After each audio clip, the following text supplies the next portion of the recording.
Welcome to JonGetsGames. Today I'll be reviewing Crazy Karts. This is a 3 to 8 player game where you and a partner will be simultaneously piloting the same go-kart, trying to careen it down the path, avoiding obstacles, and getting to the finish line first.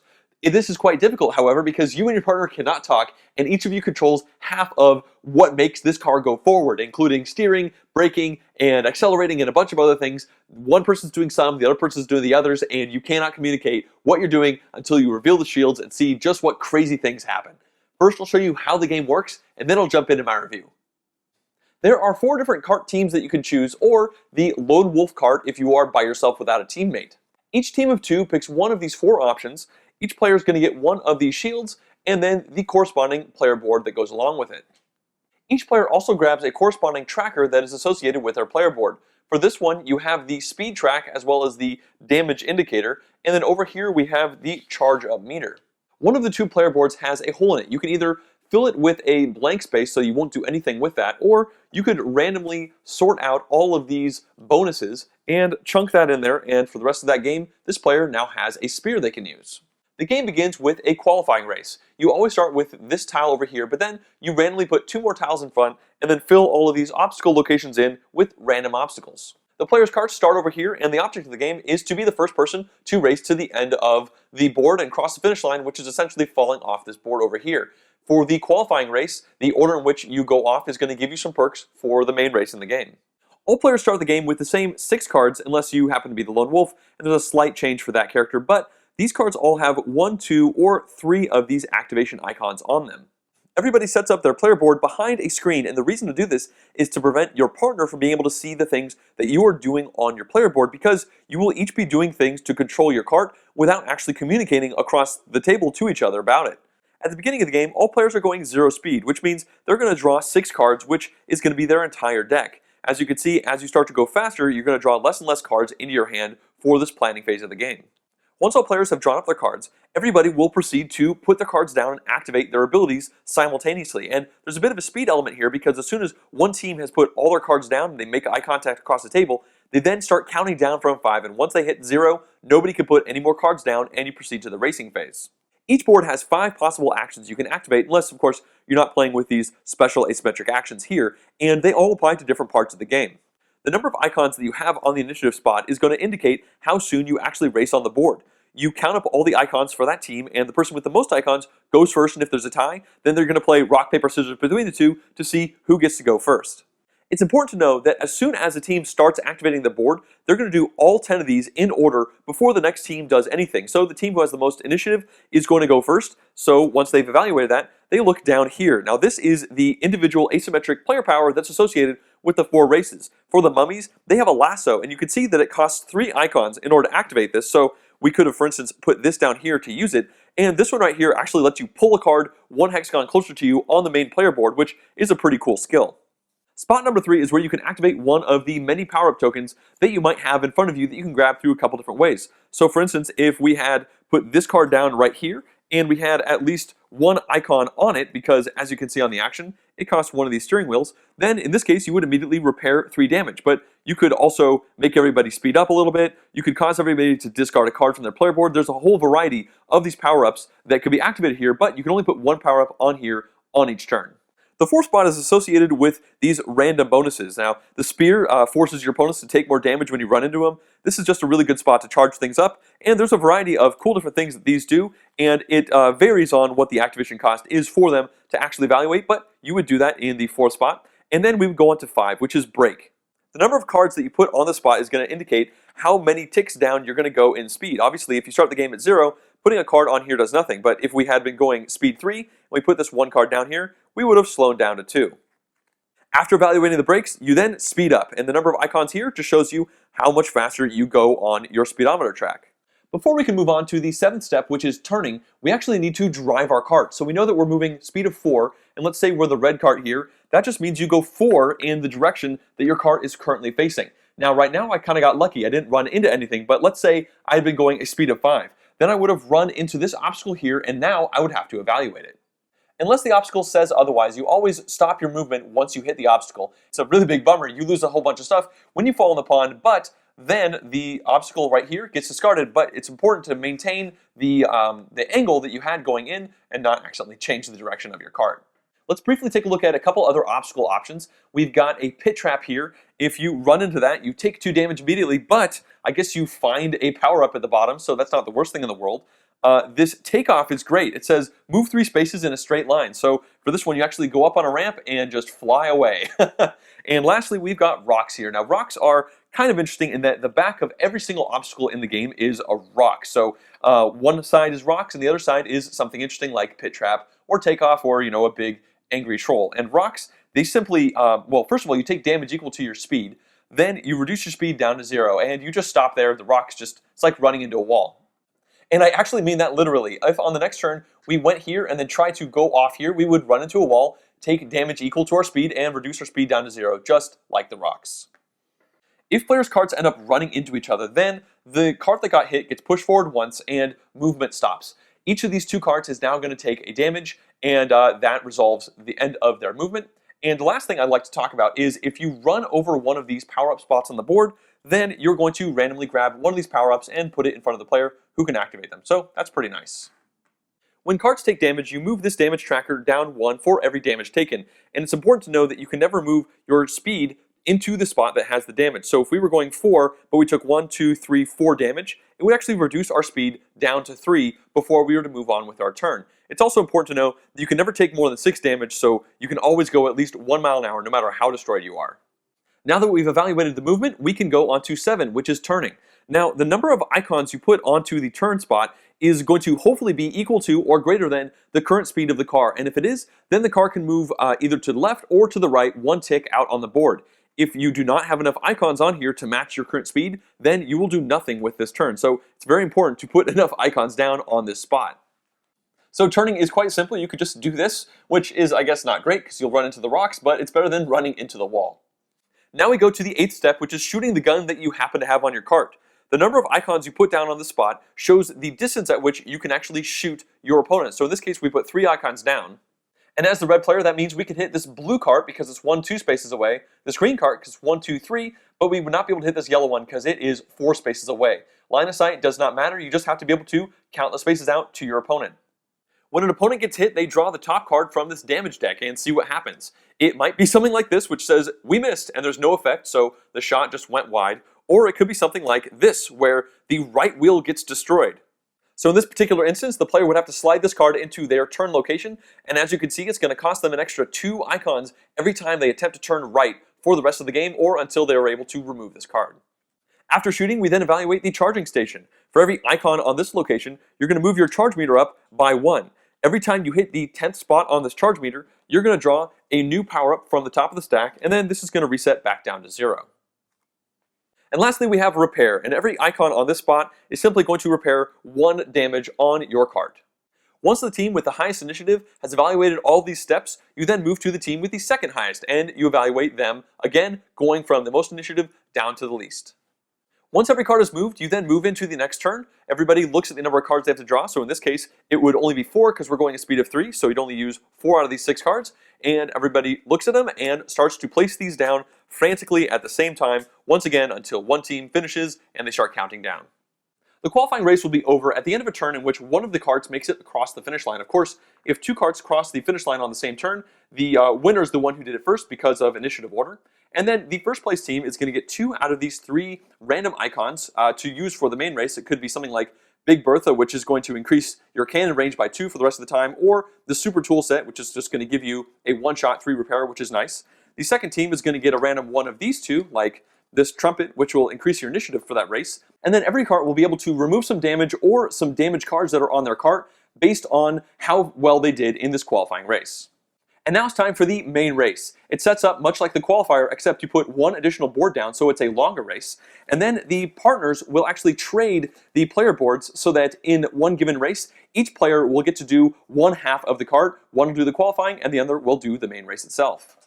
The main race plays exactly like the qualifying race, with the exception of a couple teams potentially having some items, and the game will end once one cart makes it across the finish line over there, and they will be the winner. The last thing I want to show you before jumping into the review is how the lone wolf works. Now, this is the player who does not actually have a partner if you're playing in a game with an odd number of players. They have a deck of cards which is slightly different. The only change is they don't have any 3 icon power, and their charge meter only goes from 0 to 5, but their speed is the same. Now, they have a player board here which actually has all of the different icons on it, so they're not going to be playing off of their partner. They're just going to be putting their cards down here to activate. So the random thing that's going to happen for them is they're going to take one of these positive teeth randomly, flip it over, and they see this has the power-up spot. So that means that for this turn, they already have one icon that's activating this power-up slot. However, they also reveal one of these random bad teeth, and that one, for instance, oh my gosh, it's the power-up. So in this case, this goes on here, and now the player cannot even use this specific spot. I didn't even plan that. That's funny. So you can have situations where the spot that you want to do is blocked and you just can't use it at all, or the spot that gets buffed by this good tooth here is actually blocked entirely by this. So that means as you're playing the game, you might have a situation where right here, this means you can't actually turn right for this turn, and that could randomly really get in your way while you're trying to play the game. Let's begin the review for Crazy Karts, and we're going to start with a couple positive points. The first of these relates to the crazy teammate interaction that this game has. Like, this game is called Crazy Karts, and that really does come into play with the hidden piloting situation that you and your teammate have. Like, you, first of all, are on a time frame because you don't know how much time you have to figure out what you want to do, but if another team finishes first, they're going to start counting down. You get really frantic, just throwing your pieces down and hoping that it makes sense, oftentimes making a mistake in that moment, but also just trying to look at the board, figure out what's good for you, and figure out if your partner also sees what's good for you as a team, and if they agree where you want to go, and then try to go along with your plan. Sometimes that works out really well, and I've seen partnerships really click, and I've also seen partnerships, me being one of those partners, just completely fail because I'm just not seeing what's going on, and the time crunch is killing me. But man, it causes a bunch of laughs when you reveal those screens and you realize that the person didn't put enough power down to actually be able to steer, or why did they accelerate, or oh, now we're going to run into a wall, or maybe even if it's not just you guys, but it's your opponents who somehow do a thing that now put them in front of you, and you hit them, which causes this, which causes that. There's so many unforeseen circumstances that can happen as a cause and effect due to these decisions you're making kind of in a stressful little moment that is really quite fun. And I don't actually like time games very much, but I'm okay with the time nature of this because it is so silly when it actually gets evaluated, and it's just a fun experience and a really neat mechanic. The second positive point relates to the great thematic integration with the mechanics and the component and art style of the game in general. It really pulls you in and makes you feel like you are kind of in this atmosphere. You're driving this crazy kart through this track. It's full of all these obstacles which make lots of sense with what they do. If you hit the ramp, you're going to take off and then land a few spaces later. If you hit the ice pond, you're going to flip a coin, see yourself spin out, and then go in a random direction, whether it's right or left. Or you could hit a gigantic troll who smacks you with his bat, you take damage, and then you accelerate because he hit you so hard. Those are mechanically and thematically fun things that you are doing that really pull you in to the crazy atmosphere that this game tries to give you. You also have a frenetic atmosphere because you are trying to put your plans together as fast as you can. You can't communicate with your partner, and thematically that kind of makes sense because you're just getting bumped and jostled and it's loud and things are happening so fast you don't have time to like turn around and say, hey, make sure you brake, or make sure you steer really hard so we actually turn when we need to. That you don't have time to do that. You're focusing on the road, trying to make everything happen in front of you, and that just thematically really works, and it's a really enjoyable experience. So now let's cover a couple neutral points, and the first of these relates to the lone wolf mechanism. I really like that the game decided to allow you to play the game without a partner. It's not just a 4, 6, or 8 player game. You can play at 5, you can play at 7, and that's a really good thing because it just increases the number of times you're going to be able to play the game with your different playing groups. However, it is less crazy. Now, you do at the beginning of each turn over a random tooth which will break some aspect to your car, and that could be a pretty big deal. If it goes onto the steering wheel, you suddenly can't turn. That could be a very big issue for you if you're heading in a inopportune direction.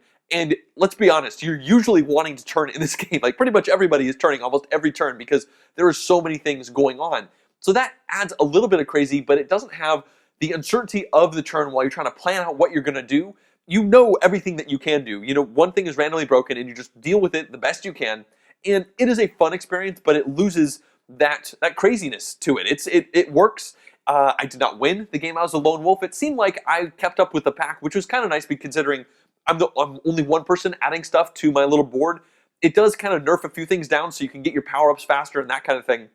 So it's a well-designed mechanic. It just unfortunately is a lackluster experience compared to the teammate situation. So I think I would suggest playing this game at even player counts. But that being said, if it's a 5 or 7 player situation and people really want to play it, it's totally viable. For neutral number 2, I want to discuss the bonus ability, which can be slotted into one of the player boards. And on one side of it, it says for experienced racers only, and on the other side, it has a ability that can be pretty cool, and there's several different ones that can be shuffled around between the different players. The reason this is a neutral point and not a positive point is because I think that you should always play with these abilities. If you don't have it on that one player board, that person feels like they have a lot less control and less things they can do. It can be almost a little boring for that player, and these things are not that complicated. I think you should throw these in the very first time you play it. Just don't play without them. It's an extra random level of asymmetry, which is cool. Like at one game, you might be really good at charging things up and getting bonuses. And in another game, you have a spear stuck to the front of your cart. These are fun things. They don't add that much complexity. I strongly recommend you put it on there so that both players feel like they have a similar amount of interesting things that they can do on their turn. So now let's cover some negative points. The first of these is a feeling of bloatedness when it comes to the mechanisms and even just stuff in the box. Now, it's always fun to have a big heavy box and open it up and it's full of stuff, but you want it all to make sense. And when you look at the game just based off the rules, I feel like some things could have been taken out during the development of the game. The first of these is actually just a mechanic and not cardboard, and that's the qualifying lap race. I don't think there's a reason to really do it. You do a race to go a couple boards to then use that standing to then do the main race.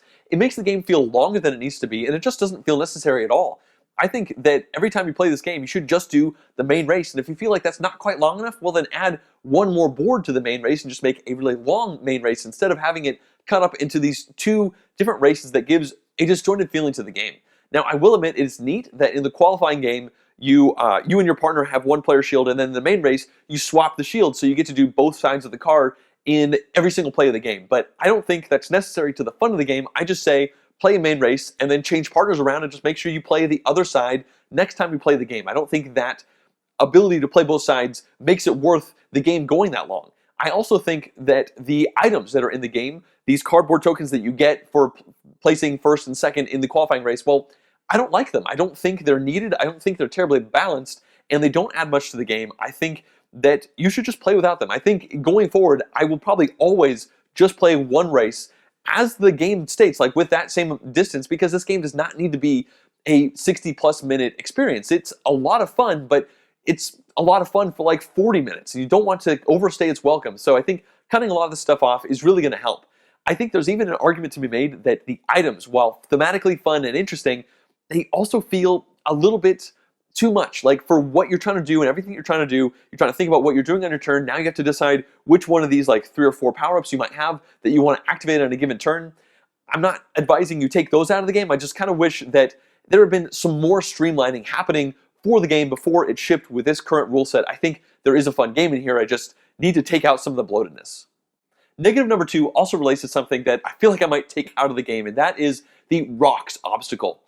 I think every single obstacle in the game is double-sided, and I think one side of every one of them is rocks, and they are just a big buzzkill when it comes to this crazy kart racing game. They are a boring obstacle, and when you hit them, you take a bunch of damage, and your speed goes back down to 0, and that's kind of it.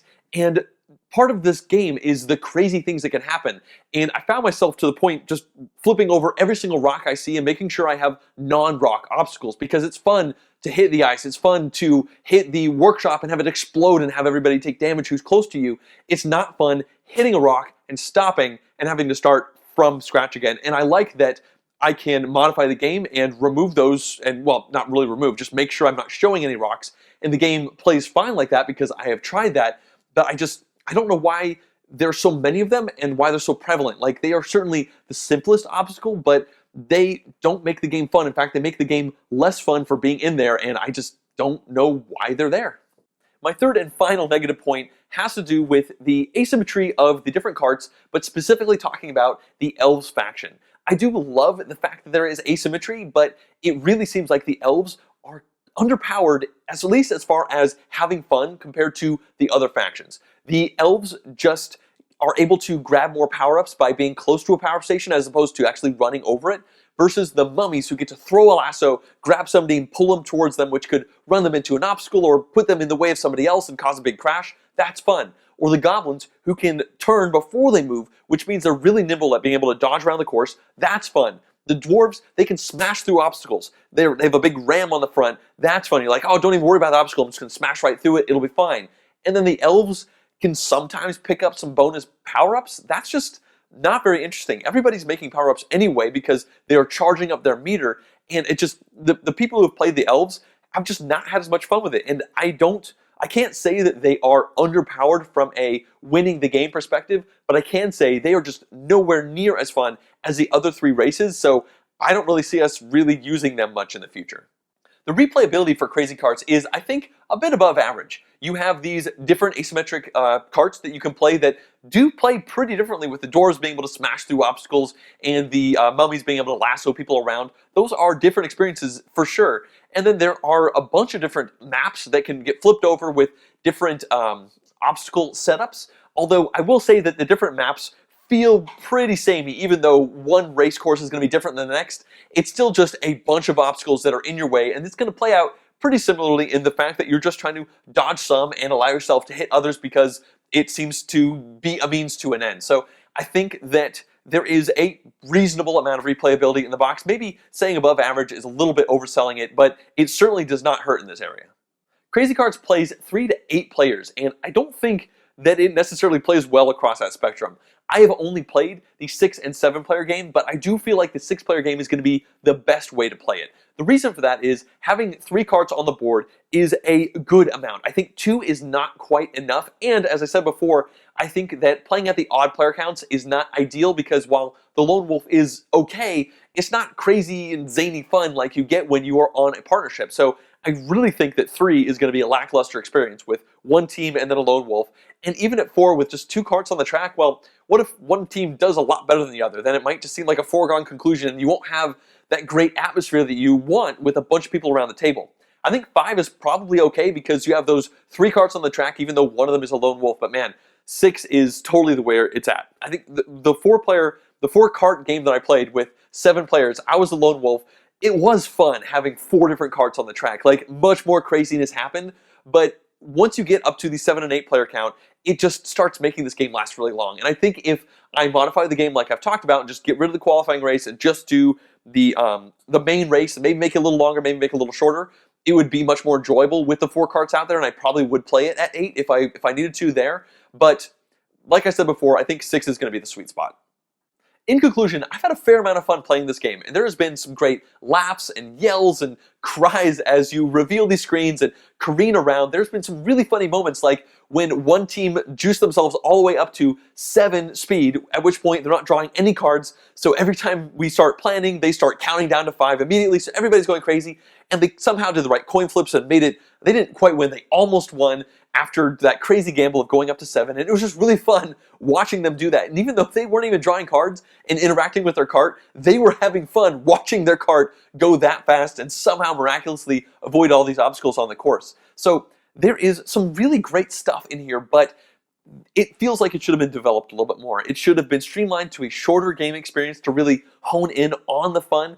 I think that some of the bloated things, like the items, should have been just ignored entirely. I feel like elves should have been made more fun. There's just these issues that could definitely drag this game down for people who just play by the rules, and that is a bit of a problem. But I can say that I'm looking forward to playing this game again. Not all the time, I'd say, but definitely a couple times a year. I could see myself wanting to play an abridged, modified version of this game so that we can just have everybody around the table kind of yelling and being terrible teammates to each other and having a pretty good time. So ultimately, I do recommend this game with some somewhat significant caveats, and if it looks interesting to you, you should definitely give it a shot. If you'd like to see more in-depth board game reviews like this one, as well as full game playthroughs and vlogs, please subscribe to my channel. Also, you can directly support the channel at patreon.com/JonGetsGames. Thank you so much for watching.